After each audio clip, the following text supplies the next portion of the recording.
Prime time to Houston. We back at it, man. We coming off a very, very disappointing week. Skadimes, we are here on Madden. All the way to the top. Let's get it. We going to go. You know how we going to do it right now. We are balling out. Skadimes. Raheem Skadimes show. I don't have Skedaddle with me, but we do have a co-host. We have Maximus is here to check out what's been going on since Deion Sanders moved from college level to the NFL level as the head coach from Houston Texans. They're coming off a big time loss over the Indianapolis Colts, 40-35. It was probably the worst performance of Shador's career thus far. Max, what advice do you have for a young quarterback that been playing lights out all year, leads the league in every statistical category, but then he plays the team that he played already this season, right? And they take the first L of his NFL career. And in his outing, man, he had an 88.8 QBR. He threw for 476, four touchdowns. He threw four picks. He was sacked four times as well. But that doesn't even equate to what it looked like. 59% completion percentage, which is lowest average. 10.8 is his lowest average. But he also fumbled the ball twice in this ball game. You take a look at the turnovers, right? He had three fumbles in this game, so he had seven turnovers himself. Now, six of the seven all happened back to back to back to back to back to back. And still, the Houston Texans had the football on their last drive with an opportunity to go down and score to win the ball game. And he wasn't able to pull it through. Now, on the flip side of it, all great quarterbacks are going to go through a game like what Shador has went through. On the outside looking in, that's the game that these great quarterbacks are made of, right? Have a bad game and come back and lead your team to a victory with a game-winning drive. Now he wasn't able to do that. Uh, how much of a short memory does Shador has to have going forward? Um, he's definitely got to keep a short memory, I would say, just because this is his team. He's a rookie. Um, it was a long-lasting career. It's not necessarily about the destination, but about the journey, and just gonna be ups and downs. I think when you look at it from an outside perspective, and the fact that they were in the game with seven turnovers, and me being a football player, it's just like, or ex-football player, it's like, not every pick is necessarily the quarterback's fault. They just got to wear that on their sleeve, though, like it's their stat line. Um, so, I mean, I trust in the fact that, Coach Prime had him out there continuously after the turnovers. So he kept him out there fighting for a reason. And usually these type of games, like you said, will, mold you into something different. But I know this. This is the thing. We came into this game where we haven't given up 100 yards rushing from any player, from any running backs from any team. And today, last week coming off this game, 16 carries for 179 yards from Ibrahim. But Frank Gore Jr. also kicked in on two carries. He averaged 33.5. Most of it was the long run he had. Um, and this team been flirting with four games in a row. Let's just go back to the history of their games. Four games in a row. They have a great start to the football game, and then by the third quarter, a switch comes off. I don't know if they get lackadaisical, but having a young team like we do, where they get comfortable being up on teams, two and three touchdowns up on guys, and then the turnovers just start to happen. Onslaught of turnovers start happening, where they had to end up fighting themselves back. Now I think because they came out of three back-to-back games where they had to do exactly that, and they was able to gain back control of the game and go up by two or three touchdowns. Last week's game did not finish in the way that they thought. What do you tell a young football team that has nothing but have been having nothing but success, and they've been dominating the teams they're playing, but second half football, because of that domination, they've been getting very undisciplined, very non-focused, and really making things harder on themselves. What would you tell them if you was Coach Prime? um, I would say, you're only as good as your weakest link, and you're only as, and you'll be defined as, your last play. And if you, back that up a little bit more, that'll be your last quarter. You're defined by your last half. It's not how you start the game; it's how you finish. In a sense, that type of same conversation, and and that's just from a place of where Coach Prime has been. Imagine if he, stopped in college and was he didn't peak more and then peak more and then more and then when they doubted him here, he did more and more and then he did baseball and he more and more. Like he never really ever viewed his career nor life as in like, oh, I'm on top right now, so this is where I'm at. You got to always imagine that there's something to chase. So, after a while, when you're up, I think most coaches should just consider the scoreboard out and you're just playing football. No doubt, no doubt. All right, so but this week they don't get a break this week, right? They're playing a very hot football team in the New York Jets, and they're playing a familiar coach. Now a familiar player, but this player was not a part of Coach Prime's reign. But Davis Mills is now playing football for the Jets, and he's turned himself into a franchise quarterback for the New York Jets. This team played in the free agency pool big time. Like they tore up the offseason. One of the top five teams of the offseason. They're at 8-5 right now, and this team is on a hot streak right now. As we talk to our team in the locker room and come to these players, we want to know what we want to do, right? So if you're Coach Charles Kelly, the defensive coordinator, right? What do you tell your team that kind of played pretty good defensively? They didn't play bad, but they had to go up against a lot of turnovers, right? That was 7 turnovers on the man that the signal caller, the leader of this team. When you know your team is playing pretty solid, what do you tell your team to motivate them? Like to motivate them not to be able to allow what happened last week when they're not going to feel like the reason why they lost the ball game was because of the defense. Um, I think as a defense, everything's got to be stingy. So when you lose by 7, that's a touchdown you could have, taken away. A stop you could have had. When you lose by 3, that's one stopper. Dang, did I give my all here? Or, dang, when we had to run back on the field because of a turnover, did we complain a little bit much about the turnover, not get the stop, care about that? Like, I think it just puts in perspective what type of defense you are when, you lose a high scoring game and you don't take some pride for it because, just because you got to stop at the end or like 35 points 40 points regardless of there's a certain art to defense and you gotta view that high scoring of a point as kind of disrespect to your defense. I mean, I don't care if the league's in a high scoring league or Pat Mahomes puts up 40 and Josh Allen. Like, defense is still necessary not only for regular season but definitely for playoffs. Now we watched through the first 14 weeks of football. We watched every team they played take the Washington Commanders offensive scheme and the way they attack the Houston Texans. I'm gonna show you some stats in a second that I want to know what your opinion is and what would you do if you was coaching this football team. In a second. All right. So as we're going through our development right now, we got guys that put in extra work, as you can see, and when these guys put in extra work, they're rewarded with development. So we want to see these guys continue to grow. Um, these the guys that after practice they stay, they get their workout on, and they go harder um in development. So we like to see that our team is constantly developing.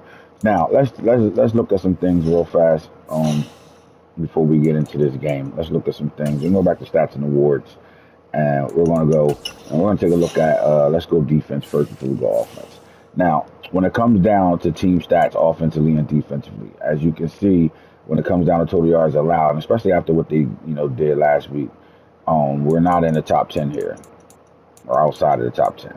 Passing yards allowed, we're absolutely the worst team in the NFL when it comes down to passing yards allowed. Right? But then against the run, we're the number one team in the league. Points allowed, we're like in the top five, I think. Oh, we out. We just fell out of that. Hold on, let's finish.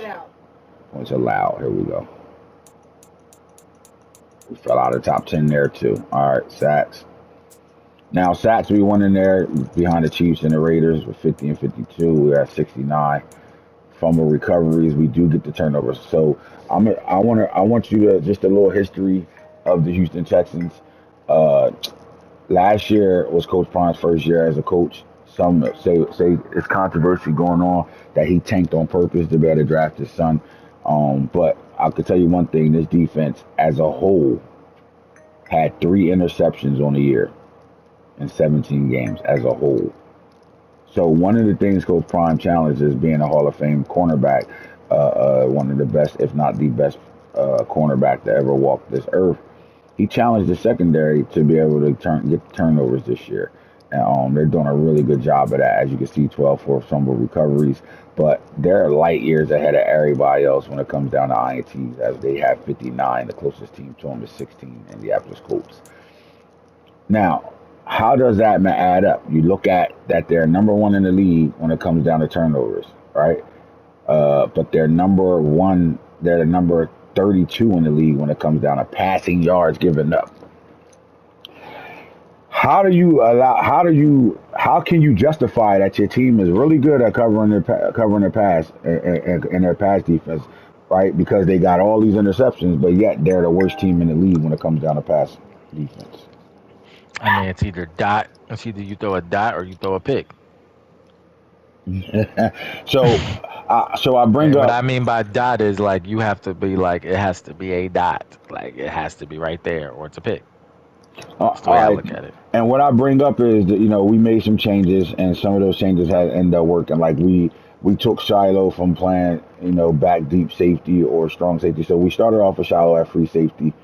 He wasn't really being active. We moved him to strong safety, thinking being headache game CEO and all that, he might can make some plays, playing a strong safety position, and it just didn't help us. And then we moved him to nickelback. And since he played nickelback, he still plays safety, but we got him playing slot corner and we moving him around. And since we've done that, he has 7 interceptions on the season, and he's not had a pick. I mean, he had an interception in every game thus since the move. But on the flip side of it, what we saw was teams are attacking us in the short game, right? So they go up, they're going to throw their 50-50s at us, right? The man-to-man 50-50s. And, some teams they'll make some big plays here and there, but what's killing us is catching short routes and the run after the catch when we're in man-to-man across the board, right? Hook up routes, curl routes, like quick routes where they're aggressive plays on the ball. And once we miss the ball, we're not making a tackle. So we're doing a lot of cleaning up in that department. But when you look at the fact that they're the worst team against the pass, that's exactly what it is. A lot of plays that get made, either in front of them or aggressive plays made by the defense, and we just miss, and nobody's there to make up for it, and they're taking 88s and out the gates. Um, how do you try to balance that and change the fate of being the worst? Like, can they go to a Super Bowl giving up the most passing yards per game like they are right now? Um, if it was to happen right now, like I think so, yes, because of the turnovers. Um, Overall, I don't think you'll see them at the 32nd in passing just because they're stopping the run. Clearly, they're figuring out the back end, which in this league there's a lot of good receivers, and I think it just takes time to settle in.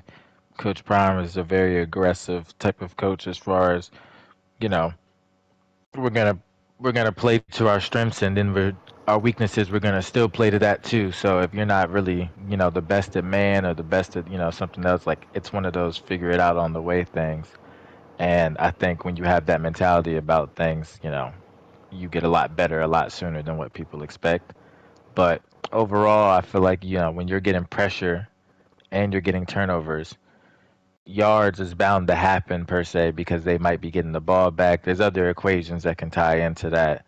Um, if you're getting primal stops like at right moments, then that's the context where like I wouldn't know all the way. But if they're getting stops at the right moments, then that's another thing to build off of. Like they are young, so the consistency about when they're stopping the pass as a defensive whole is, based off of more so what type of coach you're going against. Like you might be going against a receiving core that they can outmatch just off of pure talent, like not necessarily being better football player or better.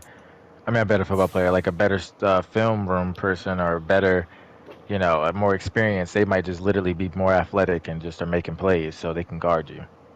So what we've been doing offensively and defensively in our meeting rooms, and we found this out very early on uh, in our uh, in our career in our short career. So what we've been doing is Shador. I'll take you back to week one, and we're going up against Micah Hyde at the safety position, and Shador is having a really good game, but then threw two picks attacking Michael Hyde.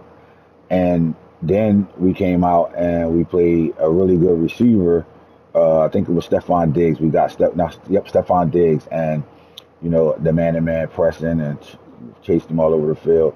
It took us a while, some time to get back, get comfortable with him, right? Like then we played Terry McLaurin, same thing, where he made plays one-on-one situations. And what we told our team, offensively and in the defensive room, was you have to respect the all pro players in the NFL. So the difference, like we told Shador, I understand you could fit that post in college, but you're playing an all pro, a guy that's an all pro, one of the best at that position. And to challenge that guy, it takes a lot more film study and understanding of that opponent a lot more. You got to know his weaknesses, right? And again, when it came down to blocking, we had to play Chase Young, and he had 8 sacks on us in one game. Our right tackle gave up 8 sacks in that ball game. Again, another All Pro, right? So the balance of having a very young football team like we do, that's coming from out of college right away, and they're playing big time football right now.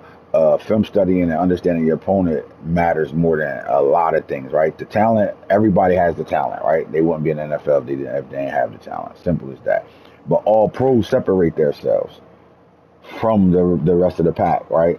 And when we find ourselves in trouble is when we're playing teams that have all pros at positions, and we challenge those guys without without respecting those guys, if that makes sense.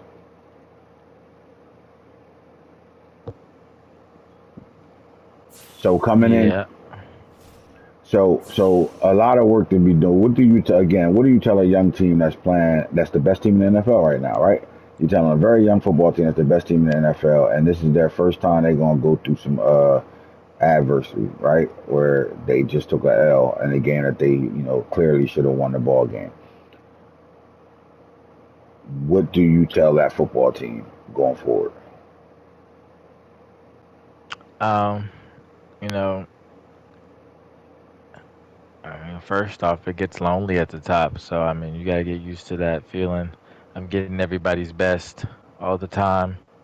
And with that comes, sometimes when it's the difference between, you can, build your confidence or be confident, you're winning and success and things like that. But you got to always know that there's somebody's working to match your energy or to beat you. And that will and right there for somebody working to beat you is a lot different than you just working to stay alive, if that makes sense. Like, and I think when you got that mentality, if you're being chased or you're chasing something, I think you work a little bit different. So it'll be something for them to build on. I think some of the rookies will be able to, and that's what rookies are supposed to be, a fresh reminder of the grit and things like that. So, and they got the coach where he's not really afraid to put a rookie on the field. So I think with that, some guys should might get reevaluated. Yeah, I think the best game the best game to have is the game after a loss and how you respond to that loss. Um, which they're in a great situation. They play a team that's very hot. They're on the road. We are going to New York to play the New York Jets, and it's a very hot football team. They're on a like 4 or 5 game winning streak at this point right now. And what better way to test? Because when we come back, we'll talk about the New York Jets and that Texas matchup.